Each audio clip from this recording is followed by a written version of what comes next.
보세요. 열왕기상 18장 37절 말씀입니다. 자, 우리 다 같이 믿음으로 합독합니다. 시작. 여호와여 내게 응답하옵소서, 내게 응답하옵소서. 이 백성에게 주 여호와는 하나님이신 것과 주는 그들의 마음을 되돌이키심을 알게 하옵소서. 아멘. 아멘. 자, 한번 따라하겠습니다. 마음을 돌이키시는 하나님. 우리 옆 사람에게 인사합시다. 하나님은 마음을 돌이켜 주십니다. 살아가는 성도 여러분, 자연에도 법칙이 있듯이 보이지 않는 영적인 세계 안에도 법칙이 있습니다. 그러니까 보이지는 않지만 영적인 세계 안에도 죄와 사망의 법, 즉 망하는 법이 있고 우리를 자유하게 하는 생명을 주는 생명과 성령의 법이 있다라고 말씀하고 있어요. 여러분, 세상의 법은요 행위로 적용이 되죠. 하지만 눈에 보이지 않는 이 법은 마음과 생각으로부터 적용이 됩니다. 실패를 생각하는 사람은 실패를 하고 성공을 생각하는 사람은 성공을 하는 이유가 거기에 있는 거예요. 그래서 성도는 하나님의 말씀으로 믿음의 법칙을 배우고 그 법칙을 따라 살아가야 될 줄로 믿습니다. AI 시대에 쏟아지는 쏟아진 정보 속에서 여러분, 우리에게 필요한 건 뭐냐면 분별력이에요. 음식이랑 건강 정보도 사람마다 얘기하는 게 다 달라요. 어떤 사람은 이게 맞다고 하고 어떤 사람은 또 이게 틀리다고 하고 어떤 전문가는 이게 좋다고 하는데 또 어떤 전문가는 또 이게 안 좋다고 하고 어떤 사람은 아침에 시리얼 먹는 게 좋다고 하는데 또 열심히 먹었더니만 또 아침에 시리얼 먹는 거는 설탕 폭탄이라고 그러고 도대체 어디에다 마음을 맞춰야 될지 모르겠어요. 그럼 우리에게 꼭 필요한 이 분별력, 시대를 분별하고 상황을 분별하고 이런 분별력이 어디서 오냐면 바른 것을 배우는 것에서 오는 거예요. 세상에서 여러분 가장 바른 것은 하나님의 말씀입니다. 디모데후서 3장 16절 말씀에 보면 모든 성경은 하나님의 감동으로 된 것으로 교훈과 책망과 바르게 함과 의로 교육하기에 유익하니. 그러니 우리는 말씀 속에서 어떻게 살아야 하는지를 배워야 될 줄로 믿습니다. 그래야 우리가 세상에 살면서 분별력을 가지고 더 나은 선택과 더 나은 삶을 살게 될 줄로 믿습니다. 그런데 우리가 이 말씀을 안 듣고 그리고 말씀을 모르게 되면 삶의 문제가 이렇게 생기면은요, 그 원인을 내가 아니라 남에게서 자꾸 찾는 거예요. 내가 오늘 불행한 이유가 뭐지? 내가 안 되는 이유가 뭐지? 내가 힘든 이유가 뭐지? 전부 누구 때문이야? 무엇 때문이야로 가니까 자기 변화는 없는 거예요. 자기 성찰은 없는 거죠. 나는 가만히 있어도 괜찮고 저 사람이 변해야 되고 이 상황이 바뀌어야 되고 이 환경이 달라져야 한다라는 거죠. 여러분, 근데 말씀이 이렇게 딱 들리잖아요. 말씀이 깨달아지잖아요. 그러면 원인이 다른 사람에게 있는 게 아니라 내게 있다라는 것을 알게 됩니다. 또 내가 범죄했습니다. 내가 문제입니다. 내가 주인입니다. 그래서 변화를 나로부터 시작하게 되는 거예요. 그러니 상황과 환경과 상관없이 내가 변하니까 상황이 바뀌더라는 거죠. 전에는 상황이 바뀌기를 내가 기다렸는데 아무런 것도 바뀌지가 않아요. 왜 안 바뀝니까? 내가 안 바뀌니까요. 근데 내가 바뀌니까 상황이 바뀌더라는 거죠. 환경이 바뀌는 거예요. 할렐루야. 그것이 말씀을 들어야 하는 이유고요. 또 하나, 우리가 말씀을 안 듣고 말씀을 모르게 되면은요, 우리 삶에 일어나는 모든 문제의 핵심을 놓쳐버리는 거예요. 자, 열왕기상 18장에 나오는 아합 왕은 하늘에서 비가 안 오는 이유를 엘리야에게서 찾아요. 그래서 열왕기상 18장 17절의 말씀 우리 다 같이 믿음으로 합독합니다. 시작. 엘리야를 볼 때에 아합이 그에게 이르되 너냐. 아멘. 그래서 아합 왕은 엘리야에게 이스라엘을 괴롭게 하는 자여 너냐라고 얘기해요. 여러분, 엘리야에게 하늘에서 비를 내리는 능력이 있어요, 없어요? 엘리야는 없어요. 그런데도 말씀을 모르면 우리도 핵심이 아닌 쓸데없는 일에 에너지를 낭비하고 감정을 소비하며 살더라는 거죠. 분명히 처음 하늘문을 닫을 때에 엘리야가 분명히 살아계신 하나님의 이름으로 내 말이 없으면 수년 동안 비도 이슬도 있지 않을 거라고 하나님의 말씀을 전했거든요.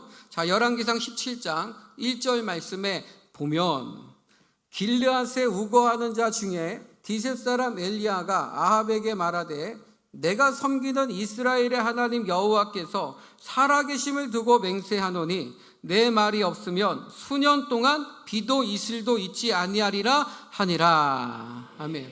자, 이 말씀 누가 하신 거예요? 하나님이 하신 거예요. 그 말을 그냥 엘리야는 뭐 한 거예요? 전했을 뿐이에요. 그러니까 엘리야의 말이 아니죠. 하나님의 말이죠.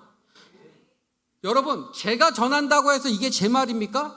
아니죠. 제 말이 아니죠. 누구의 말이에요? 하나님의 말이죠. 그러니까 여러분들은 제 말을 제 말로 들어야 돼요? 하나님의 말씀으로 들어야 돼요? 하나님의 말씀으로 들어야 되는 거예요. 저는 없는 거예요. 저는 통로란 말입니다. 그냥 하나님의 말씀을 전할 뿐이에요. 그러니까 여러분들은 저를 보지 말고 하나님을 보시기를 바랍니다. 엘리야가 말씀을 전하고 있지만 전한 말씀 그대로 행하신 분은 하나님이시라고요. 근데 아합은 말씀은 안 들어요. 그것을 전한 엘리야만 보고 엘리야에게 이스라엘을 괴롭게 하는 자라고 하면서 원망을 하는 거죠. 그러니까 여러분, 우리도요, 말씀을 듣지 않고 이 말씀 안에서 길을 찾지 않으면 우리 또한 눈앞에 있는 것만 보면서 누구 때문이야, 무엇 때문이야 하면서 사는 거예요. 사랑하는 성도 여러분, 우리는 하나님의 살아계심 앞에서 살아가야 될 줄로 믿습니다. 그 말이 무슨 말이냐면 하나님의 말씀의 능력을 믿고 살아야 한다라는 거예요. 자, 말씀을 내 삶의 울타리 삼고 말씀을 내 삶의 기준으로 삼고 말씀으로 내 삶의 방향으로 목적으로 삼으면 여러분, 그 말씀이 나를 지키고 그 말씀이 나를 인도해 줄 줄로 믿습니다. 여러분, 힘들지만 어렵지만 그거 해야 되는 거예요. 그걸 훈련해 가야 된단 말입니다. 사람은 떡으로만 사는 것이 아니라 오직 하나님의 입에서 나오는 다 아시잖아요. 보면은 모르기 때문에 그렇게 사는 건 아닙니다. 아는데 그렇게 살 능력이 없는 거죠. 이사야서 55장 3절 말씀에 보면 우리 다 같이 믿음을 합독합니다. 시작. 너희는 아니에요? 왜 안 왔어요? 깜짝 놀랐네. 다 같이 믿음으로 다시 보여주세요. 안 나와요? 제가 하겠습니다. 너희는 귀를 기울이고 내게로 나와 들으라. 그리하면 너희의 영혼이 살리라. 내가 너희를 위하여 영원한 언약을 맺으리니 곧 다윗에게 허락한 확실한 은혜이니라. 아멘. 다시 설명드릴게요. 너희는 뭐하고 귀를 기울이고 내게로 나와 들으라. 여러분이 오늘도 성전에 나와서 예배를 드려야 하는 이유가 여기에 있는 거예요. 그때는 영상이 없었으니까 아니요. 하나님의 말씀은 시대를 뛰어넘어야 돼요. 하나님의 말씀은 과학을 뛰어넘어야 돼요. 하나님의 말씀대로 해야 됩니다. 너희는 귀를 기울여라. 내게로 나와서 들으라. 무엇을 들으라는 거예요? 하나님의 말씀을 들으라. 귀로 듣는 게 아닙니다. 그건 지식이에요. 말씀을 먹으라는 거예요. 여러분의 삶에 일어나는 모든 문제, 어려움, 고민들, 걱정들, 여러분 그거 이미 하나님이 말씀 주셨어요. 이미 하나님이 말씀 보내주셨다고요. 이 일이 있기 전에, 여러분 그 일이 있기 전에, 지금 그 상황이 일어나기 전에, 그 문제가 생기기 전에 먼저 말씀 보내주셨어요. 배운 거란 말이에요. 근데 우리가 까먹은 거죠. 그거를 가슴에 새기지 않은 거죠. 그 말씀이 육신되게 하지 않은 거죠. 그 말씀이 내게 육신만 됐다면, 그것이 내 삶의 행동이 됐다면, 그것이 내 삶의 생각이 됐다면 그 일이 일어나지 않을 뿐더러 그 일이 복이 될 텐데, 그 상황을 견딜 수 있는 힘이 있었을 텐데, 감당한 시험이 되었을 텐데, 피할 길을 내사 능히 감당케 하셨을 텐데, 말씀이 없으니, 말씀을 들었지만 지식이 되어서 내 가슴에 없으니 능력이 되지 않은 거죠. 그러니 여러분, 우리는 말씀을 들어야 하고, 말씀을 들었다면 들은 말씀을 다시 기억하고, 그 말씀 안에서 길을 찾고, 그 안에서 견디고, 그 안에서 극복할 줄 알아야 합니다. 그게 신앙생활인 거예요. 그게 불안한 세상 속에서 가장 확실한 은혜이니라. 이 말씀 다시 한번 믿음을 합독합시다. 믿음으로 시작. 너희는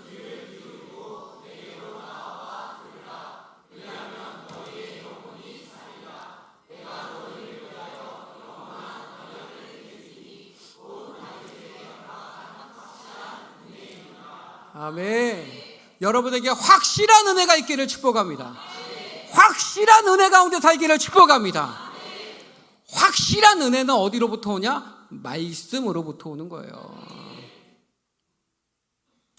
그럴 때 어떤 일이 벌어지냐면, 여러분, 야구하시는 분이 그러더라고요. 자기가 이렇게 컨디션이 좋을 때는요, 날아오는 그 야구공이 배구공처럼 보인대요. 야구 좋아하시는 분도 혹시 계신가요? 야구하시는 분이 야구공이 그냥 야구공으로 오는 게 아니라 배구공처럼 보인대요. 그래서 그때 그걸 쳤다 하면 안타고 홈런이라는 거예요. 여러분 마찬가지예요. 우리 안에 하나님이 주시는 이 말씀들을 우리 안에 살아있게 하면, 그 말씀이 내 생각이 되게 하고, 내 말이 되게 하고, 내 행동의 원리가 되고 원칙이 되게 하면, 여러분, 야구공 같은 그 하나님이요, 어느 순간 우리에게 배구공 같이 보입니다. 그리고 우리 삶에 배구공 같이 보이는 그 문제가 야구공이 아니라 탁구공처럼 보입니다. 여러분, 탁구공은요, 날아오면 맞아도 괜찮아요. 물론 아프겠죠, 세게 맞으면. 하지만 죽지는 않아요. 탁구공은 어린아이가 밟아도 찌그러지던 게 탁구공이에요. 우리 앞에 놓인 사람이나 문제나 환경이 여러분에게 탁구공 같아지기를 축복합니다. 그 원리가 어디에 있다고요? 말씀에 있다고요. 사랑하는 성도 여러분, 성도가 성도 되기 위해서 하나님께 받는 최고의 복이 뭔지 아세요? 최고의 복.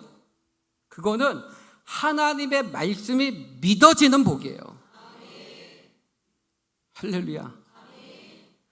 하나님의 말씀이 선포되면 그게 그냥 믿어지는 거야.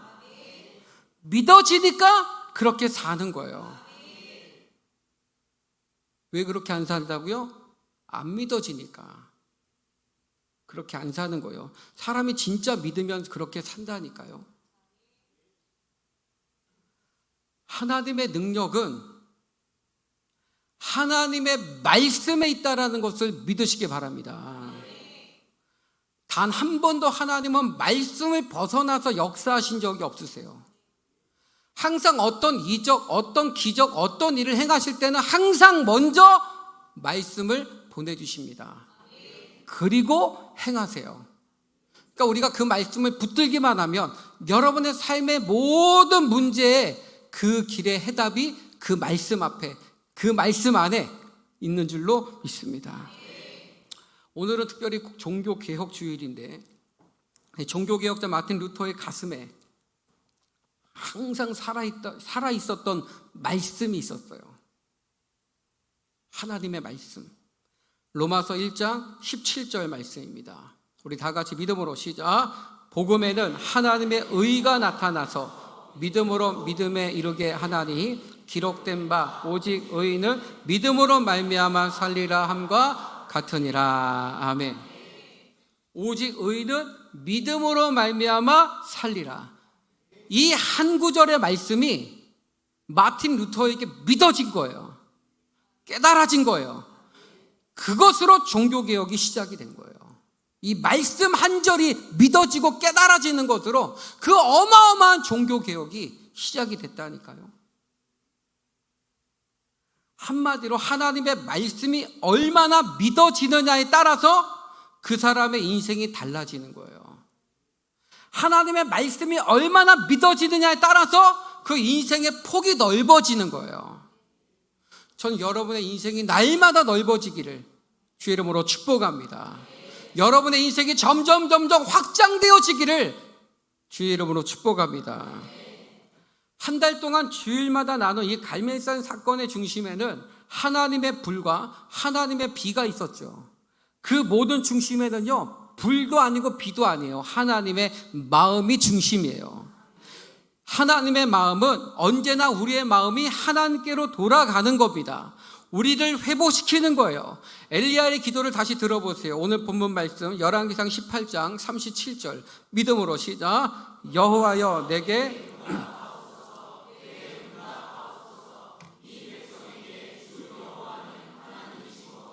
주는 그들의 마음을 되돌이키심을 알게 하옵소서. 아멘. 아멘.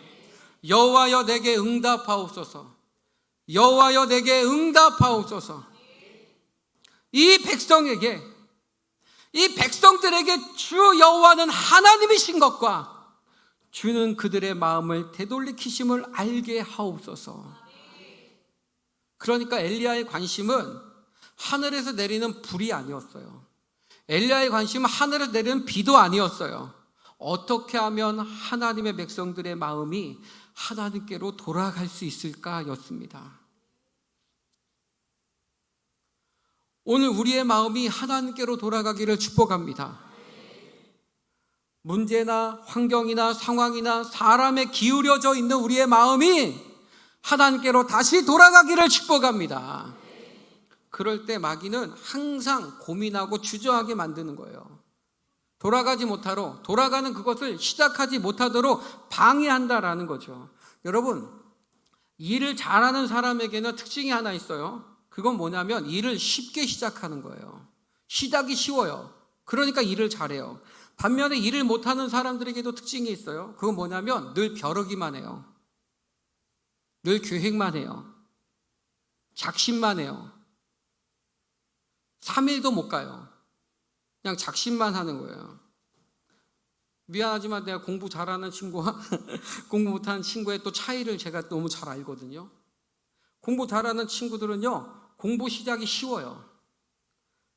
그냥 책상에 앉아서 그냥 공부해요. 공부 잘하는 친구도 그러더라고요. 반면에 공부를 못하는 친구들은요, 시작이 어려워요.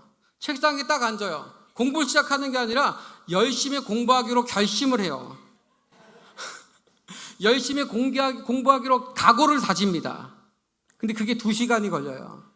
그래서 처음 공부하기 전에 먼저 커피를 마셔야 돼요. 왜? 나는 오래 공부할 거니까요. 그리고 부모님에게 알려야 돼요. 나 공부할 거라고. 나 열심히 할 거라고. 나 서울대 들어갈 거라고. 믿어달라고. 각오를 다집니다. 사방얘기예요. 나 공부한다고. 나 이제 공부 시작할 거라고. 설득하는데 또 2시간이 갑니다. 그리고 이제 공부를 시작해야 됩니다. 근데 공부를 바로 시작하는 게 아니라 책상 정리를 하기 시작합니다. 왜? 난 공부를 해야 되니까, 열심히 해야 되니까 책상 정리를 열심히 시작해요. 그러다 보니까 다 하고 나면 피곤합니다. 그래서 잠자리를 듭니다. 왜? 내일부터 시작해야 되니까. 도무지 시작이 안 되는 거예요. 우리 학생들은 그런 친구들이 없을 줄로 믿습니다. 안 집어 그냥 공부하잖아. 그치? 저는 이런 걸 너무 잘 알아요. 왜냐하면 제가 그랬으니까. 다 경험에서 나오는 거죠. 마귀의 특징이 뭐예요? 시작을 못하게 하는 거예요. 시작을 하면 되는데, 일단 시작하면 되는데 시작을 못하는 거예요. 그럼 마귀가 주는 생각을 버리고 하나님이 주시는 생각을 붙들어야 돼요. 그건 시작하는 거예요. 해보십시오. 해야 되죠. 앞에 농구 골대가 있어요. 농구공 들고 있어요. 자, 여러분, 제가 공을 던진다고 하면 공이 들어갈까 안 들어갈까? 예? 들어갈까요 안 들어갈까요? 누가 안 들어간다 그랬어요? 제가 던지면 들어갑니다. 제가 던지기 때문에 들어가요. 그러나 던지기 전에는 모르죠. 어떻게 알 수 있어요? 던져봐야 알 수 있죠. 근데 사람들은요, 던지지도 않고 고민하는 거죠. 들어갈까 안 들어갈까? 확률 싸움하고 있어요. 또 한 가지, 안 들어가면 어떡하지? 그 결과를 고민하고 있어요. 하나님 뭐라고 하실까? 던져 빨리 라고 하시지 않겠어요?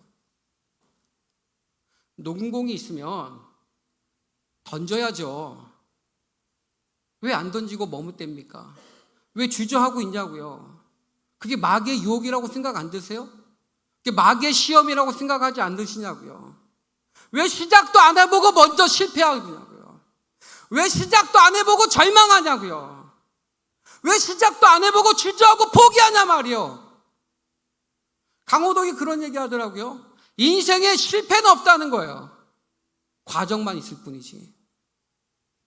아멘 안 해도 돼요. 하나님 말씀이 아니니까.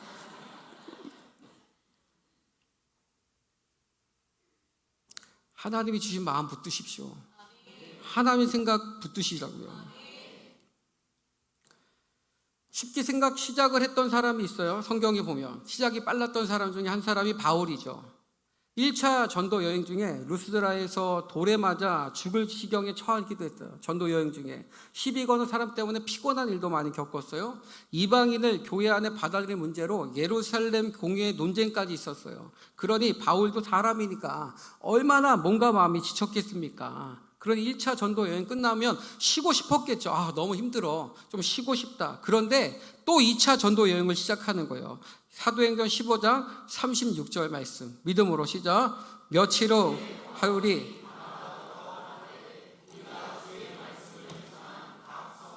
다시 가서 형제들이 어떠한가 방문하자 하고. 아멘. 따라서 며칠 후에.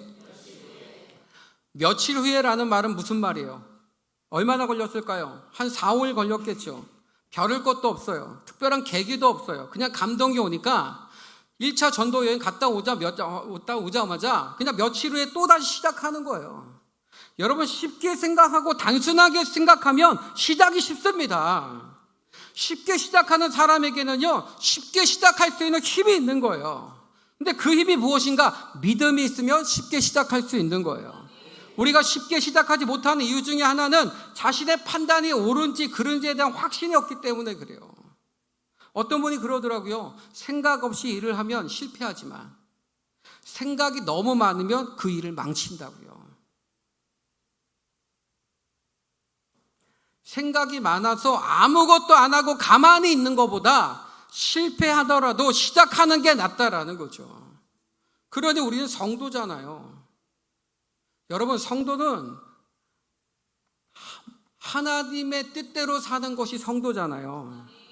그래서 성도들이 많이 물어요. 하나님의 뜻이 뭔가? 무엇이 하나님의 뜻일까? 어떻게 하나님의 뜻을 알 수 있을까? 제가 여러분 확실하게 알려드릴게요. 확실하게.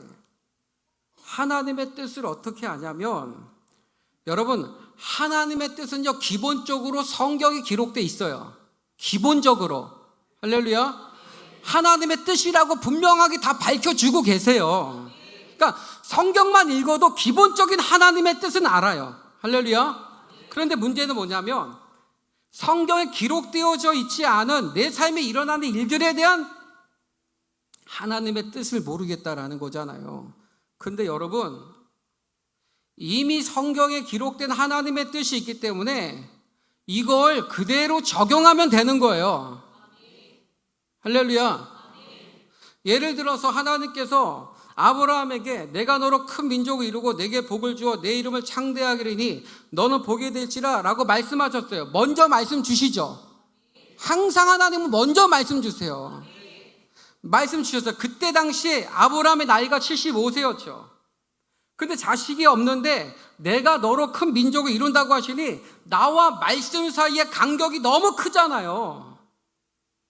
하나님이 말씀을 주셨는데 내 나이는 75세라니까요. 그러니까 하나님의 약속과 내 삶이, 내 현실과 간격이 너무 큰 거죠. 그럼 이제 하나님의 뜻이 뭔지 모르는 거죠. 아니, 말씀은 나에게 아들 주신다고 자식 준다고 했는데, 내 나이가 75세인데, 도대체 하나님의 뜻은 어디 있는 거야? 진짜 맞아? 그 말씀이? 진짜 주시는 거 맞아? 하면서 갈등이 일어나지 않겠습니까? 갈등이 일어난다고요. 근데 여러분, 그때 아브라함이 가장 먼저 했던 일이 뭐죠? 그 갈등 때문에 불안해하고 두려워하고 고민하고 걱정하고 아무것도 안 하고 있는 게 아니라 본토 친척 아비 집을 떠나 하나님이 지시할 땅으로 갔단 말입니다. 하나님의 뜻은 하나님이 가르치시는 그 땅에서 발견될 수 있으니까요. 아무것도 안 하면서 하나님의 뜻을 묻지 마십시오. 정말 하나님의 뜻을 알려면 그 속으로 들어가야 됩니다. 그래야 하나님의 뜻을 알 수 있는 거예요. 순종하지 않으면 절대 하나님의 뜻 알 수 없습니다. 순종을 해야 하나님의 뜻이 보여지는 겁니다. 하나님은 한 걸음 한 걸음 인도해 가시는 거예요. 그래, 너무 감사한 건 먼저 말씀을 주신다고요. 그러니까 여러분에게 주시는 말씀을 잘 기억하면 하나님 우리를 어떻게 인도하시고 하나님의 뜻이 무엇인지를 알게 될 줄로 믿습니다. 근데 사람들은요, 하나님의 뜻, 하나님의 말씀과 내 삶의 간격이 크고 그리고 갈등이 일어나고 그리고 그것이 아무래도 불가능할 것 같으면요, 사람들은 거기에서 헤매는 거야. 갈등이 있으면 하나님의 뜻이 아니라고 생각을 해요. 불가능한 일이면 하나님의 뜻이 아니라고 생각을 하는 거예요. 내 생각과 내 뜻과 다르면 하나님의 뜻이 아니라고 생각하는 거예요. 그래서 하나님의 뜻 고르기가 어려운 거예요. 여러분, 하나님의 뜻은요, 하나님의 말씀에 순종하는 그 자리로 들어갔을 때 갈등이 일어나죠. 당연히. 그리고 불가능처럼 보이죠. 당연히. 왜? 하나님의 계획과 나의 계획의 차이는 어마어마하니까. 하나님의 계획은 언제나 나보다 크니까. 내 생각보다 크니까. 내 계획보다 크고 내 능력보다 크니까 불가능한 것처럼 보이죠. 그러나 하나님의 말씀에 순종하고 가다 보면 그 불가능한 일을 가능하게 하시는 분이 하나님이시는 거예요. 그 갈등을 확실한 은혜로 바꾸시는 분이 하나님이시라고요. 결론은 이겁니다. 하나님의 뜻을 알고 싶으세요? 여러분의 가정을 향한, 여러분의 인생을 향한, 여러분의 자녀를 향한 하나님의 뜻을 알고 싶으세요? 그 속으로 들어가십시오. 말씀에 순종하십시오. 그곳에 하나님의 뜻이 있습니다. 오늘 말씀 정리합니다. 사랑하는 성도 여러분, 하나님 우리의 마음이 주께로 돌아오기를 원하세요. 우리는 하나님의 뜻대로 살아야 하는 성도인 줄로 믿습니다. 하나님의 말씀을 들어야 돼요. 하나님의 말씀 안에 우리의 인생의 길이 다 있으니까요. 그러니 말씀을 듣고 그 말씀을 먹고 내 피가 되고 살이 되게 해서 그 말씀이 내 생각이 되게 하고 내 말이 되게 하고 내 행동이 되게 하면 하나님은 반드시 그 말씀을 통해 여러분을 지켜주실 거고, 인도해 주실 거고, 부족한 거 채워주실 거고, 그 앞에 있는 어떤 문제도 해결해 주실 줄로 믿습니다. 무엇이 옳은지, 무엇이 바른지 사람마다 이야기가 다르고 여러분의 생각도 다 달라요. 그런 거에 기준 삼지 말고 진리 되신 하나님의 말씀에 여러분의 기준 삼으시고 그 진리로 승리하시기를, 그리고 그 말씀에 순종하는 일에 머뭇대지 마시고 즉시 바로 쉽게 시작할 수 있는 그 힘이 여러분에게 있기를 주의 이름으로 축원합니다. 우리 함께 찬양하고 기도하겠습니다.